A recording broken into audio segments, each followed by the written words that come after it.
So you're living in LA. What's like an average day like for you these days? Yeah, I'm doing a mixed bag of stuff. I just did, which is cool, truthfully. I just did this big corporate job for a company. I don't know if I necessarily even can say that name, but whatever. I mean, basically a global architecture real estate management company. They manage $82 billion of real estate globally. Oh, damn. So they had a global conference, and we photographed 180 of their top executives. Went out to Houston, set up a photo studio there, and pretty insane, actually. You know, not the most sexy work, you could say. So I did all the post-production on that, and then I also could be assisting with like the Morelli brothers photographing Kylie Jenner, or Time magazine cover with Brian doing digital tech work. Who was on the cover? It was the new Lord of the Rings cast. Okay. Amazon just dropped a bunch of money to revamp that show. I'm not a big Lord of the Rings guy, but came in, got a day rate, did some photo work, and hung out with some cool people. And that's pretty chill. So photography is a pretty mixed bag. Good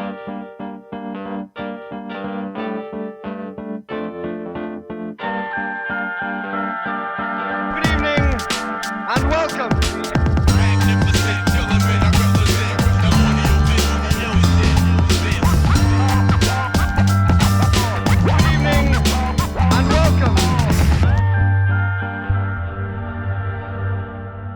Flew into New York, went to Connecticut, got out on the boat, spending some family time. Took the old lady, we call it, the Mercedes, Alright. 93 convertible, ripped it up here to Vermont, and We got like one visit a year. It seems like these. I know I days. need to step that up a bit, but Yeah. So you've been out in LA for a while. yeah, exactly. How long have you been up there? Well, I know it's kind of insane. I'm turning 34 actually tomorrow. So it seems like the older you get, time starts to fly a little bit faster. It does. 13 to 23 seems like a whole lifetime. 23 to 33 starts kicking into high gear, moving a little faster. Some good times along the way for sure, but Yeah. you got to remind yourself to enjoy the moment. I feel like this is Williston week. So we had Provost on last week, and you're originally from Williston, right? Yeah, he's an OG Williston guy. Grew up originally out in Jericho, but basically childhood on from Williston. Skating in the driveway, suburban neighborhood life for sure. Waxing curbs, running around with Eric Olio, a couple other little knuckleheads around town. For Stem. Sure. Yeah, exactly. Rest in peace. Stem, another Williston local for sure. We had Woodsy on, and he was talking about just people who worked at Talent through the years, and obviously you came up. Yeah, I had my moment at Talent. Skate of course, coach. Skating there and working there a bit. Scotched it for years, for sure. Hannah Dean picking me up in the little Volkswagen Golf with a nice coffee, get the day started. Hell yeah. Working my way to a yearly pass at Talent was kind of my gig, so worked out. No doubt. So, we can talk about whatever, but I guess primarily we shoot the shit about skating. So how long have you actually been skating for? I got my first board. This is a bit of an embarrassment. I was a little kid on rollerblades, total dweeb, and I was down at the Burlington Park. It was actually my birthday. I should know that year, but it was a Fibro demo going on. Oh, okay. I believe Chris Pastris involved, and I got my first board. Oh. At the waterfront at a Fibro demo. So the Pastris one would have probably been the stereo demo. I think he was involved, but before, wasn't he had involvement before stereo? No. I'm getting my timeline. Yeah. If he was here, if it was Chris, it was probably stereo, or if it was Fibro, whatever, some other dudes. But anyway, my first board was a Fibro. It was definitely a Fibro. Around what year was that? I mean, I'm born in 88. I was probably turning maybe 12 years old. It was probably my 12th birthday. Okay, so we're talking Old Waterfront Park. Old Waterfront Park, yeah. Screws and nails practically popping out of that thing. Yeah, that park was dope though. Shout out to Dave for his crafty handiwork out there. But the thing, seeing some Vermont weather and I miss that park. That little had the best ground and just I mean everything sucked, but it was nostalgic. Oh yeah, for sure. Yeah, that rolling angle, Kyle Burrows, the back 5-0, the flat and down, always stands out to me. Yeah, some piece of time shit. Yeah, exactly. You had a chicken piece of time, didn't you? That was like a defining moment for me as a young buck. You guys had that house, I forget the street, but I had the nollie back heel over the Talent Flat. Yeah. Yeah, I was young buck really getting after it those days for sure. Yep, that Clark Street house was dope because it was like myself, Burroughs, Greg Fox, and Luke Sullivan. Yeah, I mean that was because you guys, you were a little bit older than me. Not by much, but when you're a bit younger, those years really start to stack up. Yeah. And I think my parents were always a little more... I was already just getting into a little small mischievous trouble, and they were just trying to keep an eye on me. And it was like... I felt like, I started to grow up a little bit more and get out of the house more. And I remember just that defining moment of doing that nollie back heel and watching the tape back on like the... I don't even know what you guys were editing on back then. Just like one of the first Macs probably ever. Yeah, exactly. Mini DB tapes for days. Yeah. Because that was probably like 2003. Yeah, 2003, 2004 for sure. Damn, so you got good quick. I was doing it. I spent a lot of time at Talent for sure. And then at a certain point, you took up the whole photography gig. Yeah, I mean, truthfully, in high school, I didn't know what I was doing. They built that Heinsberg Park probably when I was about a sophomore or so in high school. And so I was totally pulling the ditch class and go skate. And like, let's learn how to kickflip front board this rail. Let's learn how to nollie heel this bump. Let's do, that was my main focus during those years for sure. I remember to the point where my dad was like, trying to not pick me up. This is the days before Uber, middle of nowhere, Heinsberg, like practically trying to skateboard home. My mom's like, what the fuck is going on? Like, what is your dad told you? Come pick me up. Yeah. And me and Eric Olio were in high school. We're definitely, two peas in a pod doing our thing. Ripping over to Heinsberg Park. Skate life.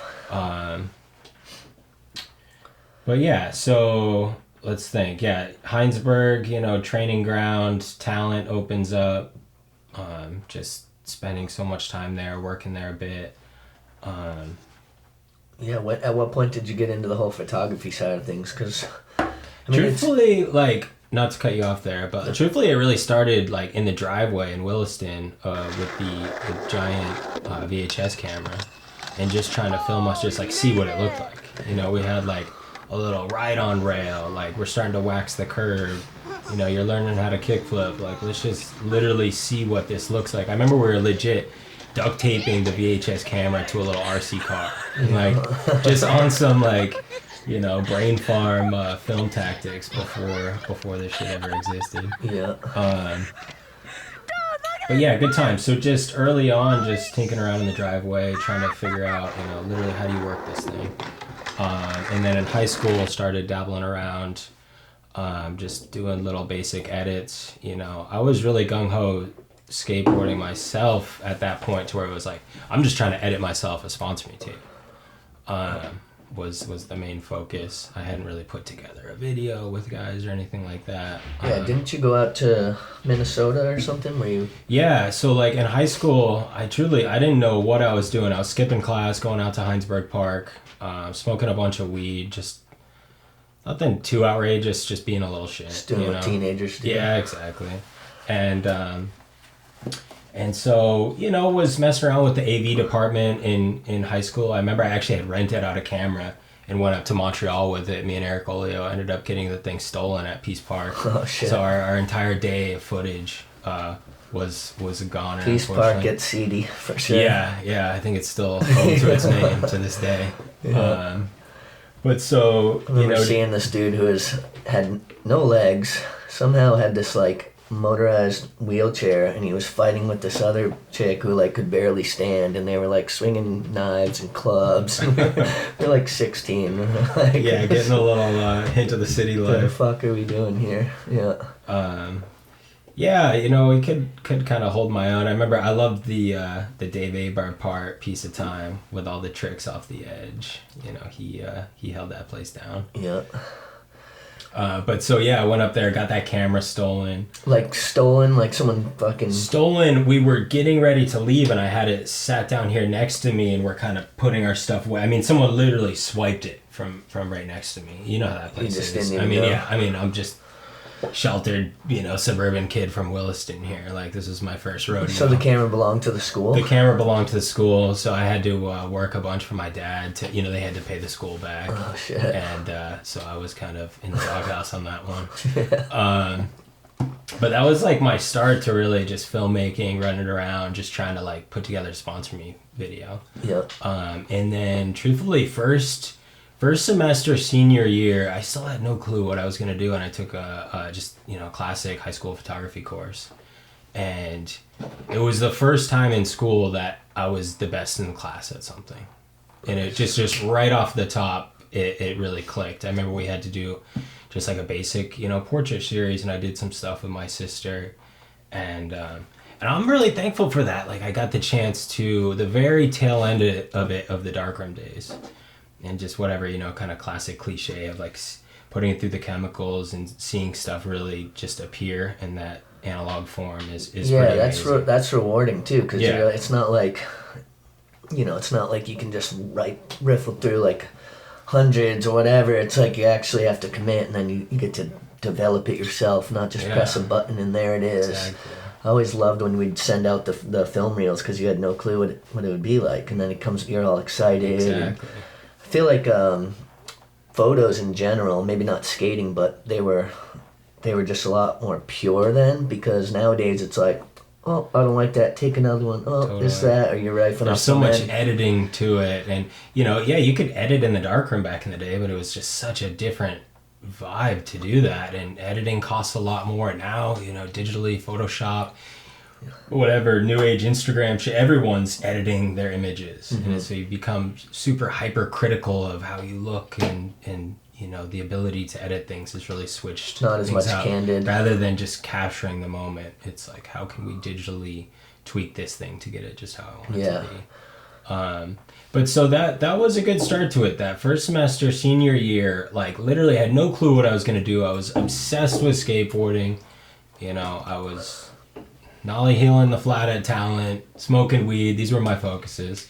Kind of one day at a time. I took this photography course and it just clicked. I truly never felt... I was always skimming by in high school. And so to be clearly just, you know, this coming so naturally to me at that time was just like this breath of fresh air. Something like, you enjoyed in school as opposed to being forced to do it. Yeah, and I just like, I think the way my mind works, and I just wasn't quite ready to be in that traditional schooling system of just this like government learning facility of like, this is what you're gonna do, sit down, do this. I'm like, I need to move, I need to skate. You know, I was just so obsessed with skateboarding that it was hard for me to focus on anything. And photography helped me kind of like, you know, weave into something that worked for me. Yeah, find a way to make it a little bit of a living or whatever. Yeah, like I remember we did this, you know, kind of peer review on these portraits we had shot. And I had this shot of my sister, just classic little, like, probably on like a 85 millimeter lens, black and white, some like, you know, let the focus fall off, just real sharp on the eyes. My sister's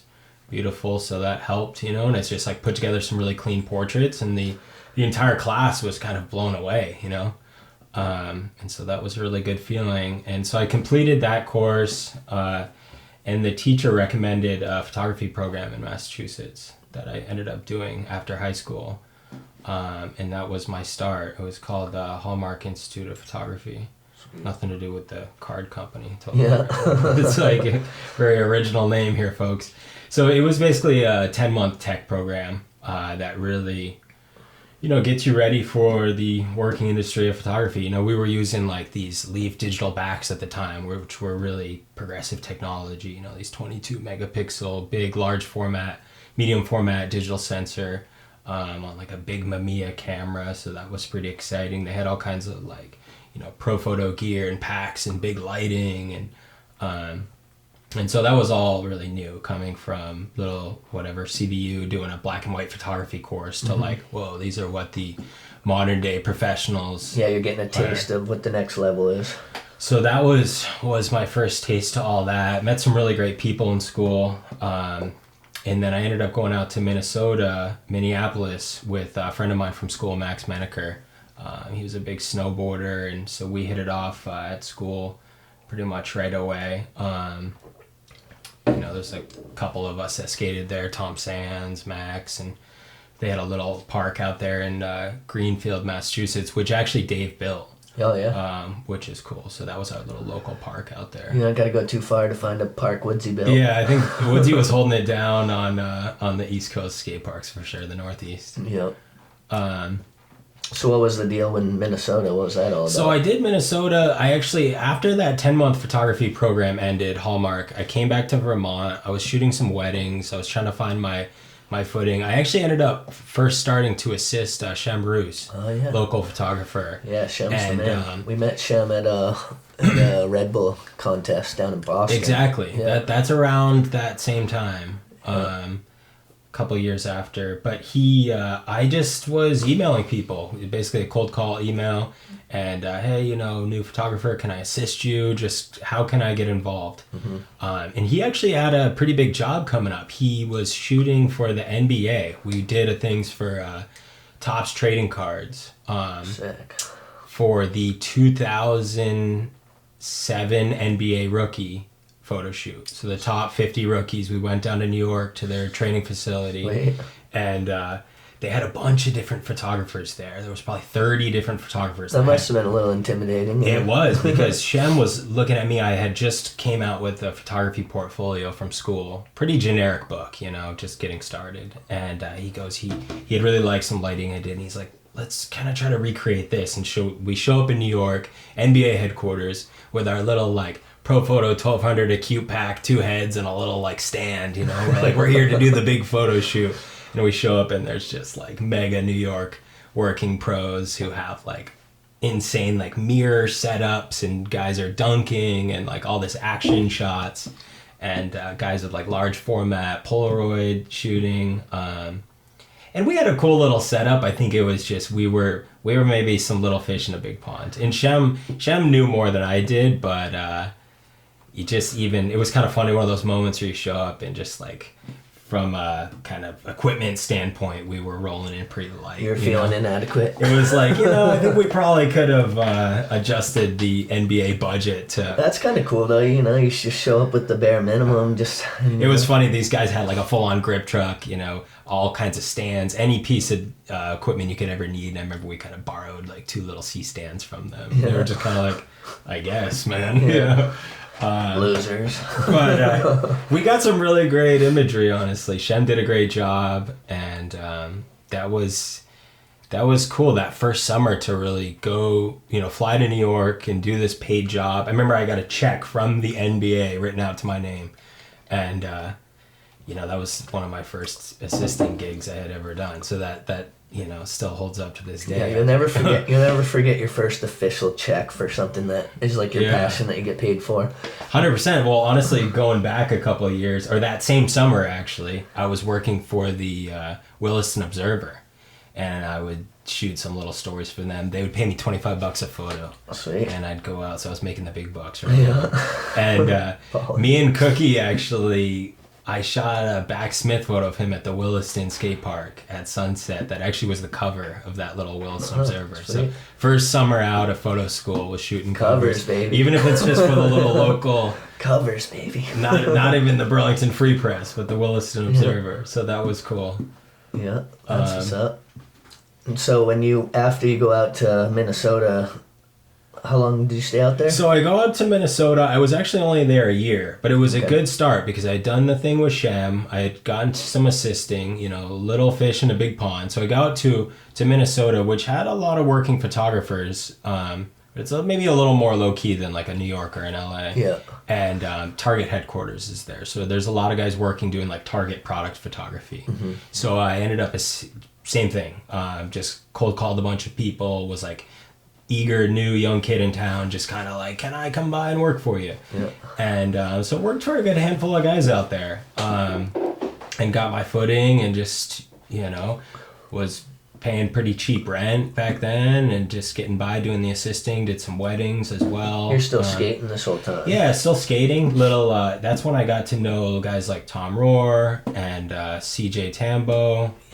Shout out Tom R.I.P. Rohr. OG right there. I'll never forget that. I was skating down Nicolette, and he was like a prep cook or washing dishes or something at a really nice restaurant right there downtown. I did this nollie flip. I was wearing these like bright blue Nike Dunks, and he's like, just like, ow, like did some call out or something. I'm like, who is this kid? I got talking. It was like the first, week or two I was there. Yeah. And so started chatting him up, and, because Minnesota, Minneapolis has a skate scene, but it's still low key, you know, and like you see some random face you haven't seen before doing a nollie flip cruising by downtown. You're going to be like, who is this kid? Yeah. Similar to out here, at least back in the day. These days, I feel like there's quite a few more kids skating, but yeah. But yeah, so we'd skate Third Layer a lot, was big. That little Elliott Park was right down the street from us. We lived right in downtown. And then at one point, Woodsy and Jordan and Cookie, who else was with them? They all came and stayed with us. Oliver.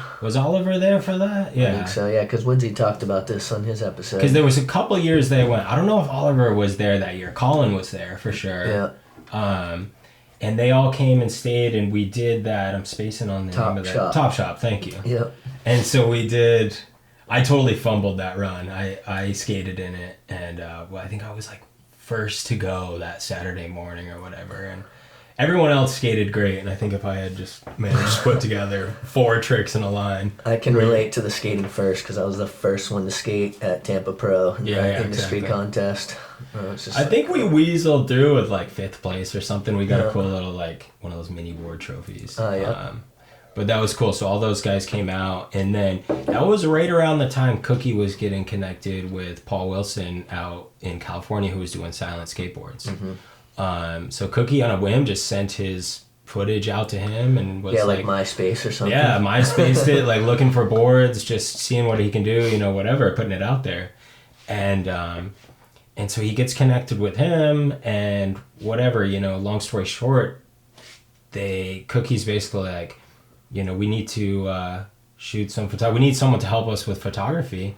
And it was just, it was kind of good timing of events. I was kind of over my living situation there in Minneapolis, needed a change. Our lease was coming up on an end on that first year. And this guy, Paul Wilson, who I hadn't even met yet, was like, we're going to get this house for the skaters. In LA. And Cookie and Jordan at this point had gotten really involved. Jordan's mom was really kind of like the backbone of helping us with all this stuff. And I know Paul flew them out for a contest and got connected with people. And this was just some little tiny brand he was doing with his son, basically as a hobby. And so I think he was almost like blown away that these guys from across the country were hitting him up, who were like really skilled skateboarders, were like, hey, we want to ride for but a brand. Still young. And he's like, this is really cool. Maybe these guys could help us take this thing kind of to the next level. Yeah, so you kind of became like the TM, right, at a certain point? Yeah, I basically, right place, right time. Had just finished photography school, went to Minneapolis, was assisting for a year. Those guys come out. We're doing contests. I'm still skating, of course. And I guess just wasn't pursuing any kind of career in skateboarding, really. Like, I was trying to keep my options open of just the world of photography. And this thing kind of fell in my lap of like, damn, this is a really great opportunity. And it was a good excuse to move to LA and, try to just continue balancing other photo projects and climbing that ladder and be able to do skating. Yep. I remember going to, like, we'd go certain spots and they'd be like, oh, who's this dude? I'm like, oh, they're doing 6-back tail, big flip? That's our photographer. Well, I'll tell you, this was kind of a part of the problem because I was young enough, whatever. I think I turned 21 at that La Crescenta house. Yeah. We had this cool house up on the hill in La Crescenta. and we didn't know anyone, truthfully. And we didn't know LA as an area, and Paul helped us get this place, and we're living way out in La Crescenta, which was really cool. It's just kind of random, truthfully. Yeah, who was living there at the time? It was me and Jordan were the first people out there. And he had a girlfriend living with us, Sammy Jo, which, this is kind of interesting, truthfully. Yeah. But, so, yeah, it was me, Jordan, Sammy Jo was living there, Anthony Grant, and then Tom Rohr was there, and Cookie would come out and stay, and Buckman would come, and Tom was there by that time. And so we were just kind of winging it, truthfully. Like, this was right around, Instagram wasn't even a thing yet. No. YouTube was just starting to become a thing. I mean, YouTube was a thing, it just wasn't the beast it is popping, today. Yeah. And so, like, we were getting some traction on our YouTube channel, and we'd put out weekly videos, and it's wild, like, nowadays, just how easily accessible that stuff is. Like, go to the park, film a couple clips, like, keep that feed going, and there's way more of it now, but just to be, and I'm not trying to, like, make excuses here or something, you know what I mean, but, like, sound too washed up, but it's cool to see how much stuff has changed. And it was a learning curve, you know what I mean? Like, I was young enough, and I was just really kind of trying to be this team manager / photographer / coordinate with the graphic designers, organize trips, Well, I remember I was living with Chili at the time, and you guys needed some graphics, and I was like, why the hell don't you have Chili do them? And he did that whole run of, like... Pete Chills did the best set of boards for us. I love those. The Cookie Monster, that whole lineup was unbelievable. If we can track down some images, we can flash those up right about now. That would be great. Insert images. that Cookie Monster, boom. Yeah. That board went, and people were hyped on those. It's funny, because I had bought the whole set off it, or whatever, and I was like, yeah, I'm keeping these, and then, like, little by little, they would just disappear, and now I think I have one of them left. Truthfully, I've been so bad about keeping boards over the years. Everything. You go to Jordan's house, he's got, like, every board, and he's got a bunch of, like, friends signed boards, and he's been really good about keeping I got a stack, everything. but nothing even close to what I probably should at this point. But yeah, that was a sick time. But yeah, so around that time, let me think. It was tough because it's interesting. It's one of those things where you're like, don't dread the past or overthink the future too much. But it's one of those like, if I could redo it, I think amazing times. And we did that Northeast tour. I'm so thankful for what it was. But I feel like if I had been a little more structured in business, or we had put some people in place, it was just a little bit of a free-for-all. Yeah, because no one ever was pro First Island. Our budgeting was a little all over the place. Like, I was managing, all the marketing stuff. I was just kind of a one-man band, truthfully. Like, of trying to do the photography, design the ads, work with the graphic designers, be team manager for the trips. And it was just... not a ton of help besides And people plus, skating. I was 21. I had never run a business. I didn't know what I was doing. Like, and I wanted to skate, truthfully. So, like... I was having a blast. We'd go on trips, and I'm lugging around my bag and shooting photos, and, like, when all's said and done, it's like, cool, now, like, Buckman, I'm getting a clip as well. Like, let's do this. Like, that was still my main focus. Yeah, that 3-week tour when we all piled in the van and went all over the Northeast, that was amazing. Yeah, that was one we for had the squad, so it was like Colin, Cody. Angel's in there, the big dog. Yeah, Pat Rumney. For Cookie, sure. Jordan, you, me. Buckman. Cue a link up to that video. Yeah, Tom Rohr. Yeah, we'll definitely have to put a link for that. That's kind of the parent-friendly version. I know we had like, the guys were getting connected with Mountain Dew and Doug Clark, and we had a little help from those guys, and they had kind of sponsored the trip a bit because we did some demos. Yeah, it was like a few demos, and then we went to like 7 or 8 cities probably. Exactly. We were in Vermont, Boston. So we honestly, like, Buckman did a great job putting that video together. It showcases the kind of like PG friendly version of the trip. Yeah. Some good skating. That was my favorite thing about that tour. It's like we were definitely skating and we were getting it all day, but there was no lack of getting after it at night. Yeah, we were having some fun. Going to the clubs in like Philly, and I know you got stirred up into a little bit of some shenanigans on that trip. Oh, I went to jail in Had Brooklyn. a brief jail stint. We were, or was it the Bronx? Wasn't it like the Bronx public pool or something? It was in Brooklyn, right outside of Marcy Projects. Okay, yeah. And Buckman was trying to get us into that like abandoned water park spot.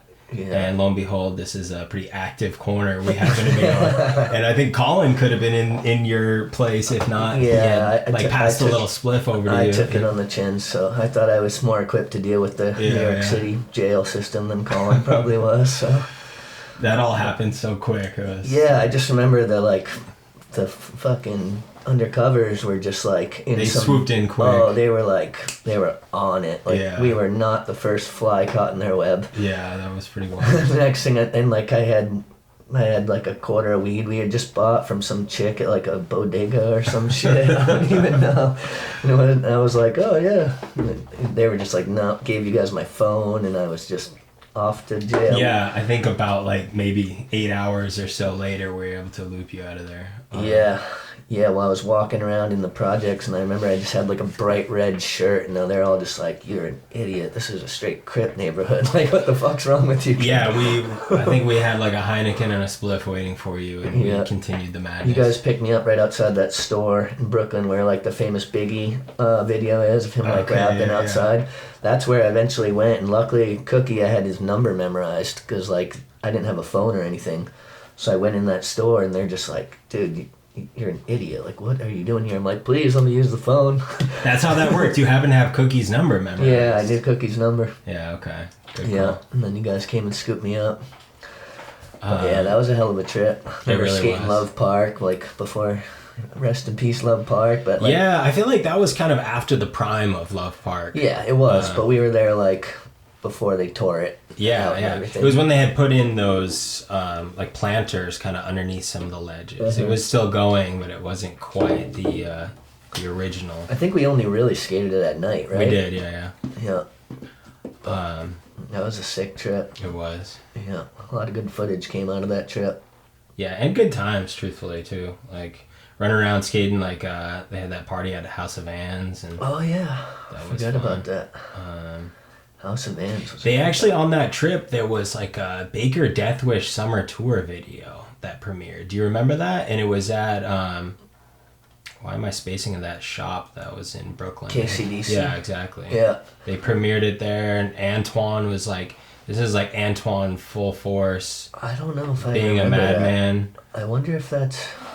Yeah, that happened that trip for weird. Sure. Yeah. Our stories get, bundled away and compartmentalized in different ways, but... Yeah, no, good time. Stem came and met up with us in New York for a week or something when we were out there. Yeah, for sure. Yeah, those were good times. So, kind of as the silent thing, died down or whatever, Buckman ended up basically taking the footage of what was going to be the silent video and sort of making the cut and dry video, right? Yeah, exactly. Like, that was a little bit of a hot mess how that all came together, There was this period of time where it was like, what's really going on with this thing? It's kind of limbo. It was in limbo, There needed to be more structure with it, a business plan. We needed someone in there who maybe had some prior experience of managing a brand or, truth be told, I didn't know what I was doing. I was out there hustling shops and doing it on a super local level. And we had some traction and it was fun. But I think to really get it to that next level, we needed someone. It was a good launching pad, though, for a lot of people's careers, Yeah, and so that's actually wild. All that footage, Buckman, we had over the years been working on this video and been doing those kind of weekly YouTube edits, which were pretty cool. But yeah, so Buckman puts all this footage together in his, soon to be cut and dry video, which came out unbelievable, but packed everyone into this theater in downtown LA. I flew out for this. And he's texting me. Yeah, you were there for this. He's texting me. He's trying to export the thing that day. Well, I came out like 2 weeks early, and I was like, James, if you need any help with anything, I've made a couple videos at this point. He's like, no, I got this. Not to, put him on blast, but I'm like, fuck, fuck, we couldn't export this thing maybe the day before, work out some kinks. Yeah. And so unfortunately the video wasn't able to premiere. We were all in downtown fucking His LA. computer crashed trying to export it, I remember us 2 hours before the premiere. sitting in the theater, and there's like, I don't even know, 1,000 people or something. And everyone, It was a full house. Everyone's like, this video is premiering tonight, and I'm just sitting there like, no, it ain't. Yeah. It sure isn't. Buckman, we love you, but that was that's a pretty good story. And it right never there. did. Well, it did. It but eventually not that night. did, a couple months later. Same theater, same place, same crowd. Probably filled it out probably again. built the hype a little bit. Yeah, exactly. But yeah, he did an unbelievable job with that video. Mike Patterson, Cookie. Oh yeah. Tom, Angel, Tom, Colin. everybody really doing their thing in that video. Colin's part was nasty. Um, But I remember I came out to LA and I stayed with you for like, I don't even know, a month, at least a good month. 3 weeks, a month. Yeah, because I had bought a one-way ticket, and we ended up staying out. We had some good times. I remember we were going to like, we'd go to Cha-Cha Lounge. Oh and yeah. Go watch Atiba. And You saw stuff getting a little hectic out there in Echo Park for sure. Yeah. Like, yeah. I remember there was like a scrappy bar fight going on outside for sure. Yeah. There was a couple little tussles when I was out there. The Gold Room, definitely has seen some things. That place has changed over time. I remember you used to be able to. I'm actually 7 months sober, but I have definitely done my fair share of boozing in my day. What's up? You feeling good? Yeah, feeling really good. Nice, you look good. But Gold Room, man, we definitely put in some work over there. You could get a shot and a beer and 2 tacos for $4. Oh damn! And so that was trouble. That was our watering hole, to say the least. That's trouble. Shot, beer, and 2 tacos. But And then by the third time, you're like, just hold the tacos. They'd have a cigarette wrap. This is unfortunately when I started smoking too. They had this tiny little smoking room. They had a little cigarette rep that would come by and promo packs for $1. So a beer, a shot of tequila, 2 tacos, and a pack of cigarettes for $5 off Sunset in LA. Yeah. That does not exist anymore. No, fuck no. Nowadays, a fucking one cigarette's fucking $5. Up the street from Dodger Stadium too, to say the least. Yeah. But Echo Park was like cool, but it was pretty sketchy. You guys had like, you lived on, was it called Diamond Street or something? Yeah, we had some knuckleheads for sure. Yeah, there was some kind of hood shit. It's funny going because over we there. were like, totally oblivious to what was really going on. I think when we first moved there. Oh yeah, it was straight gang shit. Oh, full on. Like I remember Angel, who grew up in Ventura, and just knows more of the California scene and that whole gangbanging world. They had all the trash cans tagged, and when he came by, the block is hot, food. The block is hot, doggy. I remember he saw those trash cans all tagged up, and he was like, he didn't even want to be on our block. Oh yeah, when I was with him and we went to like a little fucking whatever donut stand or something, and we were coming back, and he was like, he just stopped. I'm like, what's up? He's like, Dougie, the block is hot. I'm like, what? He's like, these are not my people on this block. Truth be told, those dudes were such knuckleheads, but they're actually really great. We got to know them, and next thing you know, Jordan's sponsored by like Diamond, and they're coming over to buy Diamond clothing. We'd have parties, and those guys would come over. Yeah, they love Diamond gear because you guys lived in Diamond Street, right? Exactly. So yeah. Jordan's, cashing in, selling them all these Diamond shirts. It's fucking hilarious. And so they started really over the years, we lived in that house a while, and over the years they started really like cracking down new laws, to hone in on all the gang violence and stuff like that. I never actually really saw anything too crazy happen. They would just, I think when we had come in is right around when the city implemented some new laws to try to like tackle, like you can't just be lurking around the street. Yeah, that house was like quite a revolving door though, right? There was like, over the years, a bunch of different people lived there. Yeah, I mean, it was like, I was holding down that, the main room, and then Tom Rohr was there forever. Jordan was there forever. Jordan first moved out. David Jaimes took his room. Cookie was there for years. Yeah. Your room was like, you would go out that window and you'd go up right up to the roof or whatever that like overlooked all of LA and shit. That was dope. I remember it was sketchy. You had to stand on my moving computer desk and you shuffle out this little skinny window. I remember J Rich was out there, and it's like all of about like 4:30 in the morning. We had been out all night and just bullshitting, and we're trying to catch a little end of the night rooftop session. He's trying to get out my door, and I had this glass, like an IKEA, what do you call that? Glass that'll just shatter into a million different pieces. And he's trying to get out the window, and it's 4:30 in the morning. Boom! That glass table shatters everywhere. I was finding shards of glass from that like 6 months later. Yeah. And I remember we called Hannah that night. Oh, we were on one. Oh, great. Yeah, I mean that house saw some things, and you know, obviously it was a chapter of life, you know. I think the years of like when you were out there and just really doing all the silent stuff, it was fun. Yeah, totally. People have, you know, gone in their own different little pathways these days. Everybody's kind of finding their way, so it's a good. Yeah. Are you still skating a bit, or? Yeah, of course. I'm out there all the time. I'm kind of a park rat, truthfully. I just skate the plazas and. Yeah. What parks are you hitting up, or? I've been over at Chevy Chase a lot, which is wild. You show up there and it's full on like Olympic training session with like Jamie Foy and Felipe and those dudes. Yeah. Which sometimes it's like, okay, here we go. Yeah. But I've been skating Sheldon a lot with like Mickey Papa. Nice. We had some, speaking of parks and Olympic training or whatever, we had some good times down in Tampa too. Oh, straight up. There's some. Ybor City getting a little crazy. Yep. We were talking on Adam's episode about when him and Justin came down for their first time a couple years ago. That was cool to just like, you know, be kind of the you the guys guide. You guys rented a house and did a whole little thing we down stayed there. with Jordan and Sierra fellas. Cool. Yeah. Yeah, it was a good ass time. That's awesome. But yeah, it was weird to be like the one who really knew what was up and like be showing these new kids, you know, who had whatever, but hadn't been down there before. Tampa's a good time. I've actually still never been to a Tampa Pro, but we would. Yeah, we used to go to the AM a bunch. I did the AM obviously for a good few years. Yeah. That was a good time. Yep. So what? There was a certain point, weren't you like shooting at like the Playboy Mansion and like doing some other random shit like that? I can't remember. You were like had some really funky gigs. Like I've done some wild stuff over the years with photography, man. Yeah. What's some of like the craziest shit that photography's brought you? Like that little video we did was with Eli Reed. Actually, that was pretty cool, and that was through Diamond.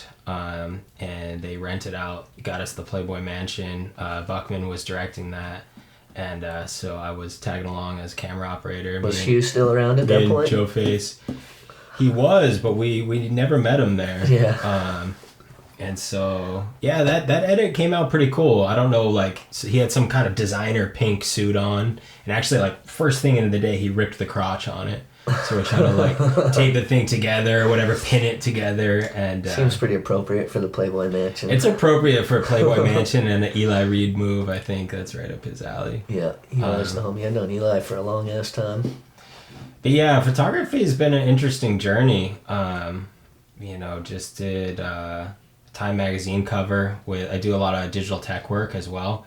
Kind of, you know, managing all the back end and bringing in like a computer and different monitors and working with clients and, you know, doing like on-set retouching and really making sure everything's going smoothly. Capturing their vision, so to speak. Yeah, exactly. Working with a photographer directly to make sure everything's running smoothly and watching a close eye on the monitor. And if we need lighting changes, you know, talking to our assistants and making sure everything goes smoothly. Yeah. So photo's always been like kind of your main bread and butter, I'd say. But like you also have done video, and you made that video called Progression.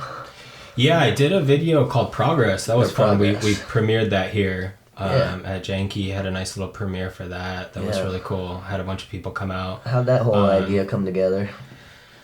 I think, you know, when the digital cameras started doing video as well, there was like this different transition where it was almost, you know, years ago it was like either you're a filmer or you're a photographer. Yeah. And I think the digital cameras, the, you know, DSLRs and the easy access to clean HD video just like helped mold that together.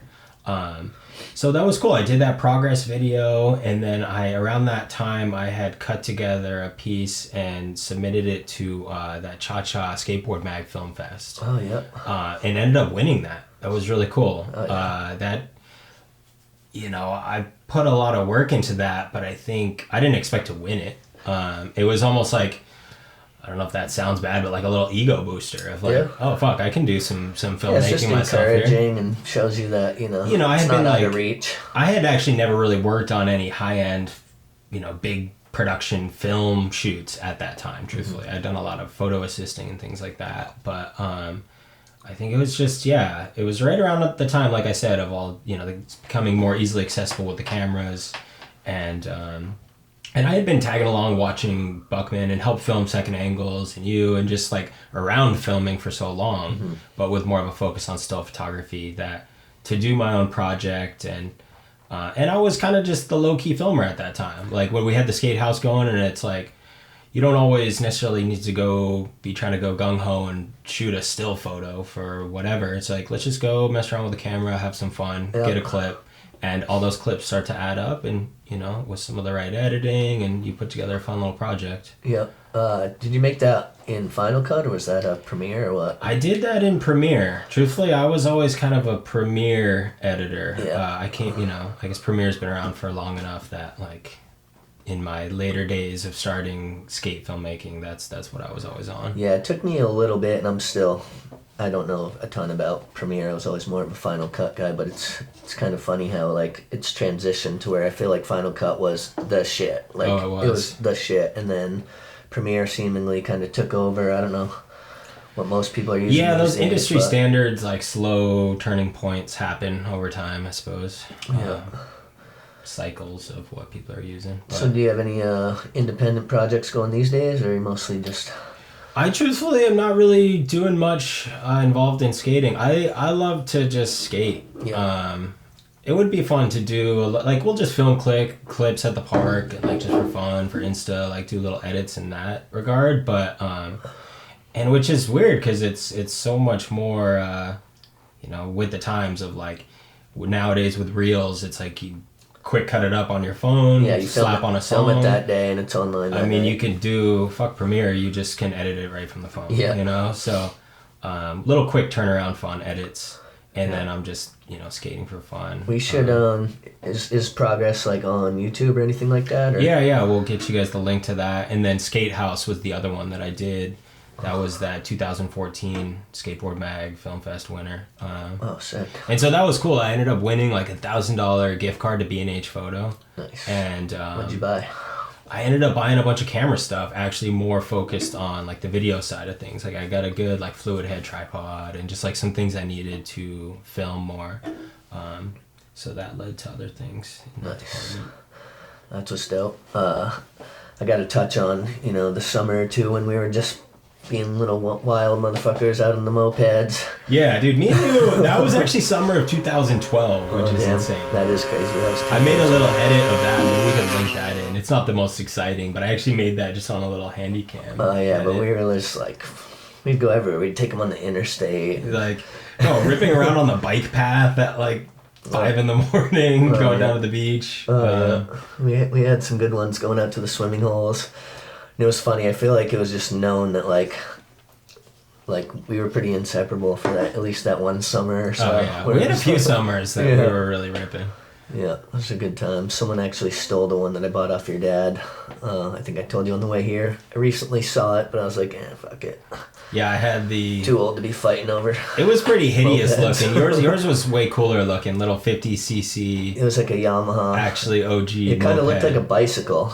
Yeah, exactly. Yeah, because it was from, I don't even know, maybe the 70s or something. Yeah, it was old. It wasn't like one of those... It was like a 1973. It wasn't like one of those like Vespa corny ones. I had the corny 150cc but yours, Vespa. Bright yeah, yours yellow. ripped though. Disgusting looking, but it was fun. Yeah. Definitely started feeling like a little bit of a hero. Just like, oh yeah, leaving the bar. I'm on a moped. It's fine. Yeah. Got pretty humbled a couple times, so it's probably a blessing in disguise that thing got stolen. Yeah, no doubt.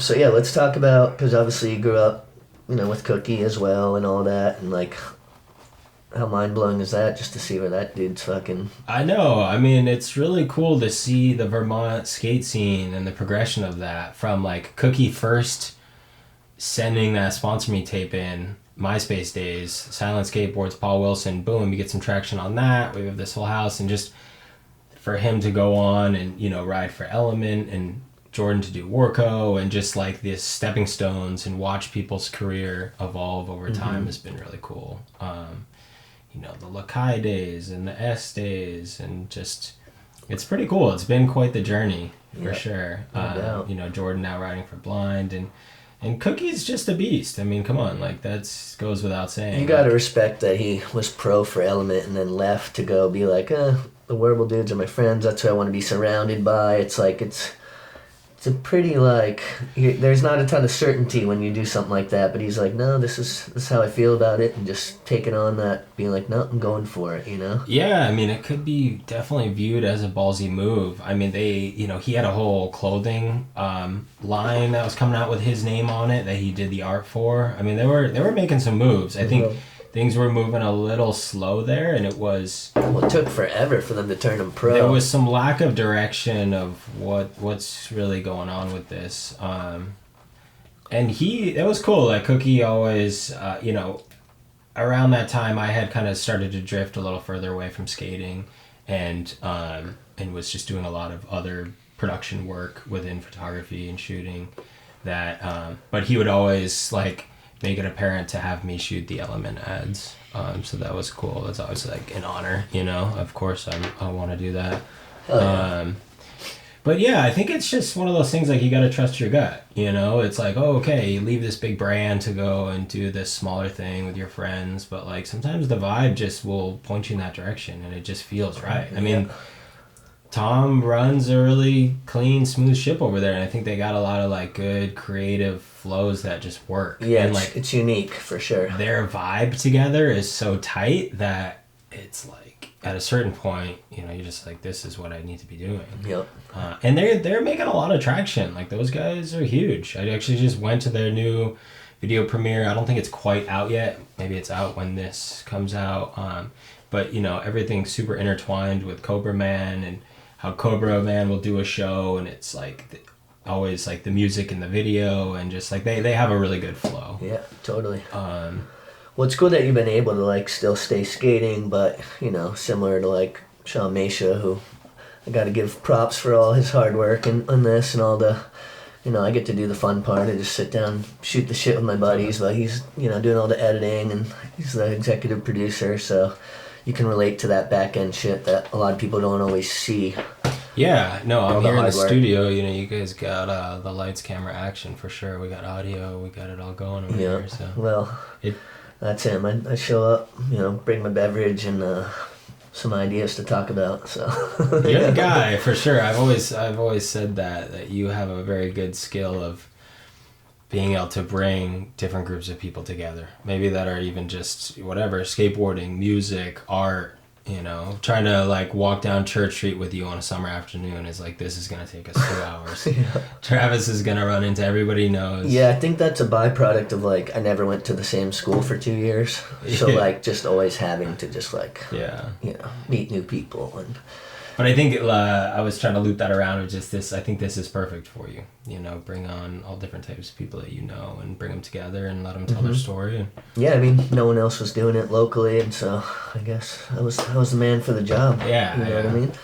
So you just got into Vermont here for a few days with your lady. Tomorrow's the birthday. Any big plans for the Yeah, I know. Turning 34. I'm feeling good these days. Truthfully, I'm finally getting some clarity, and you always sometimes think you have it figured out over the years, or you think, holy shit, this has hit the fan, my life has fallen apart, I'm never going to get this figured out. We have these highs and these lows. And I've been sober for going on 7 months, and so I think what was the catalyst for that? Just time for a change? I'm finally having some clarity of just, life, I don't have it all figured out, but it feels good. It feels like a step in the right direction.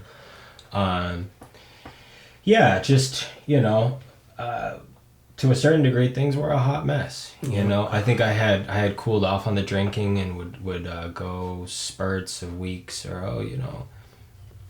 Actually, January of 2019 was the first time I stopped drinking for a month for whatever since I had started. You know, so it's I think around that time I was starting to think it wouldn't hurt to cool off on this or just nip it in the butt, and Because whatever, just the way I drink and the way I go about it, I'm not a just go have 2 beers with dinner kind of guy. It's like things get stirred up. They get saucy. You might be able to start with that, and then next thing you know, 2 weeks later, it's 5 a.m. and whatever. Things... Fired from another job. One thing leads to another, and so cheers to the people that can manage it and works for them. But I think just... Yeah, and on the flip side, cheers to the people who realize that they can't or they don't want to. Yeah. So it's been an interesting journey. It's almost one of those things like, I was doing this for long enough. Let's give this other thing a shot and just see how it feels and see what we can get done. So yeah. So you're living in LA. What's like an average day like for you these days?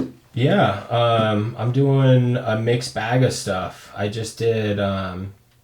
Which is cool, truthfully. I just did this big corporate job for a company. I don't know if I initially even can say that name, but whatever. I mean, basically a global architecture real estate management company. They manage $82 billion of real estate globally. Oh, damn. So they had a global conference, and we photographed 180 of their top executives. Went out to Houston, set up a photo studio there, and... pretty insane, actually. Not the most sexy work, you could say. So I did all the post-production on that, and then I also could be assisting with the Morelli brothers photographing Kylie Jenner, or Time magazine cover with Brian doing digital tech work. Who was on the cover?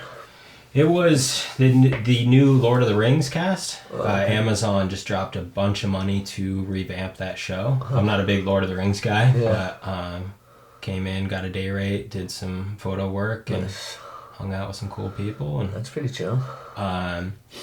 So photography is a pretty mixed bag. I think even just sitting down for this and talking to you, and you're like, do you have any skate projects you're working on? I do need to spend some time and maybe circle back and focus on that and get away from just the filming a little follow up vid to the progress type thing. Some personal work and mix it up with something. Maybe you're shooting on film or a 16 millimeter. Do something a little different than just. I actually just was out filming with a buddy, and we ran into the buddy Tom, who's good friends with Blotto. Shout out Tom Blotto. And Tom just had his film camera, and he's like, let's just go shoot a couple portraits right here, right quick. And it was just been probably 5 years since anyone was shooting me with film. And I'm like, this is kind of cool, It's circling back for sure. Yeah, it's pretty sweet. Well, we'll have to get out and try to push around. I'm still a little injured, but it'd be cool to get out and fucking. I know. Is your knee coming together or what? I know you had some knee problems. It's not great. Kind of just keeping it mellow. I luckily have done pretty well on the injury side of things. I keep it low key. I do the same 5 tricks that Ledges, I know how to do. Switchback tails, some crooks. We'll put together a switchback tail super reel for this. Yep, you got quite a few of them, no doubt. So I got my go-to, and I keep doing those tricks, and I have fun with it. Yeah. What's how have you seen the skate scene change over the years? That's obviously a loaded question, but even just in LA, is it? I know. That's wild to think about. It's pretty cool to I went to the Battle at the Barracks recently, and Tom's been working over there for a few years now, and he hit me up about it. And I remember you were there for one of them years ago. I went to the Barracks a couple times, but I never went to the Battle. Okay, never mind. But old OG Barracks, PJ versus Paul Rodriguez. Yeah. The one Paul's wearing a checkered red shirt. Yeah. To me, that little section of skateboarding right there is just, it's one of those things, whatever, it sounds so cliche, but you almost don't know what you have until it's gone. Yeah. Old Barracks and whatever, the new Barracks just is amazing. Just that very stripped down, just the way, it's you and the homie playing a game of skate. Yeah, and I don't know, now it's skateboarding's changed, but it is, you could be whatever. It's just one of those things. It's constantly progressing and evolving, and you can't try to control something or hold on. You don't want to be the guy sitting there 20 years later holding on to the good old days of this. Whatever. There's just these different time periods, and and you gotta go with the flow, and it's like, but like watching these two kids, I don't even know who they were, truthfully. Yeah. Like they weren't even on my radar, and I'm a little more pulled back from skating these days. Like, but they're just doing the most insane. Some of these like fire. new up and comer guys, Yeah. I'm just like, damn, I haven't even heard of this. Remember kid. when I went to the barracks a couple times. One time I went with you and Jordan, I think, and Cookie. But another time I went with Manny and Dave B. And that time I actually skated. Shout out Manny and Dave B, my Salt and Pepper brothers. New England Good connection. dudes. Yeah, but that time I actually skated and I was like, holy shit, this place is so slippery. Like I just couldn't believe how slippery it was. Like I felt like I was skating pretty decent at the time and I couldn't do shit. This is new barracks or old barracks? the new one. Yeah. Yeah. I know. I remember the first time I went there, like, whoa, this is a step up from the little OG barracks. Yeah, it just felt like I was like skating on an ice rink, like skateboarding on an Yeah, ice rink. I think they might have mopped the place up and done something about that, Yeah. but it's a good spot. Speaking of the barracks and Tom Rohr, he was here because obviously Jacinthia is exactly. They're married and he came back. I think it was earlier this summer, and we got to go skate Winooski for a little bit. I know, that was cool. I saw some of those clips for sure. Tom doing like some laser flips and whatnot over at Winooski. Switchback 3 flip on flat for the little barracks contest, so that was cool. But yeah.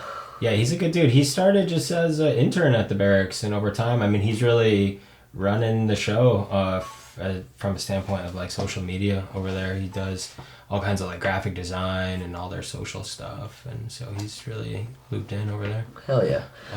Well, I know you're only here for a few days, so we won't keep you for too long, but next year will be the 10th anniversary of ADOG Day. I hope you can actually be here for that when you come back, because I know you got a quick little in and out this time, but it'd be good to have you back for that. Yeah, it's always a good time over there for that. Yeah, and if there's anyone you want to give some shout outs to or anything before we... Yeah, I mean, I think the entire Burlington skateboard scene, you guys know who you are. There's some guys I haven't even met yet. Who's the taller guy? Got some tattoos. He rips. I don't know. But my OGs, you know, Cookie, Jordan, local guys. You know, those are my two OGs right there. You know who you are. Yeah. Stam, A-Bear, you know. There's a lot of good talent that comes out of Vermont. Yeah. We're nestled up here, but we miss you. You know, glad you come through for yeah, a I'm visit hyped here to and come by and chat, and you know, I'm not usually in front of the cameras doing podcasts, but this has been fun. Yeah, appreciate absolutely. you guys. Yeah, no doubt. Well, Travis, the true OG right here. Hey man, it's been a pleasure. One of a kind guest, Mr. Chris Whitaker. I feel like there's so much more we could go over, like get in depth on stories, but I think this was a pretty good first run. We'll have you back, Yeah, and that's what I always tell people. It's like, you know, there's no way we're gonna break down an entire life or even an entire relationship or any of that in 1 hour, as golden as it may be. But yeah, I appreciate you guys listening. This has been cool. Check out witaphoto.com or just witaphoto on Instagram. Sweet, we'll put up the links. Dig through maybe like some old silent videos. Check out Cut and Dry by Buckman. That was basically all the old silent footage. Oh yeah. Yeah, a lot of good stuff out there. That's what's up. Mr. Chris Whitaker. Appreciate you guys. Yeah, much love. Good stuff. Hell yeah, G.